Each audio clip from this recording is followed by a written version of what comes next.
नमस्कार, आप सभी देख रहे हैं डिजिटल ग्वालियर न्यूज़। मैं गौरव कुशवाहा। आज एक बड़ी ब्रेकिंग न्यूज़ आई है जिसका सबसे बड़ा इम्पैक्ट हमारी डेली रूटीन पर पड़ता है। हमारी जीवन यापन में आज हर किसी को फ़ोन करना, कॉल्स करना एक नॉर्मल लाइफ का एक हिस्सा है। हम जब किसी को कॉल करते हैं या फ़ोन पर बात करते हैं तो ये हमें कभी भी नहीं लगता है कि कोई अलग या अनोखी बात है।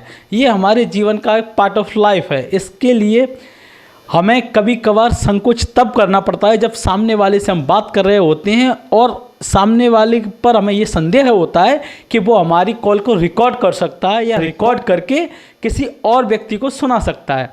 तो ऐसे में हमें सोच समझकर बोलना होता है। लेकिन हाल ही में कई कंपनियों ने ऐसा अपने फ़ोन्स में किया है कि जब फ़ोन रिकॉर्ड्स चालू किए जाते हैं तो एक एआई की तरफ से आवाज़ आती है जिसमें बोला जाता है कि दिस कॉल वाज रिकॉर्डेड, और हमें पता चल जाता है कि सामने वाला हमारी कॉल को रिकॉर्ड कर रहा है। लेकिन कुछ फ़ोन या एंड्रॉयड मोबाइल्स ऐसे होते हैं जिनमें पता भी नहीं चल पाता है और आवाज़ रिकॉर्ड हो जाती है, जिसको लेके कई बार विवाद की स्थितियाँ भी बनती हैं। लेकिन हाल ही में एक बहुत बड़ा फैसला छत्तीसगढ़ हाईकोर्ट में से आया है।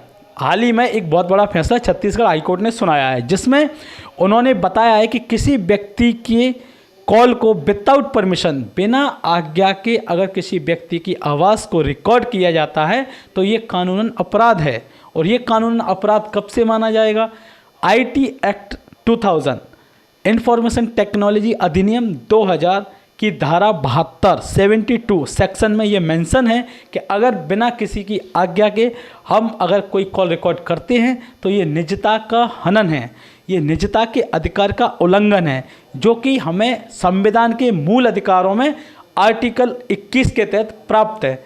तो मौलिक अधिकार जो हमें संविधान ने दिए हैं, जिसमें अनुच्छेद 21 जिसको जीवन जीने के अधिकार के तहत निजता का अधिकार आता है, जिसे राइट टू प्राइवेसी कहा जाता है।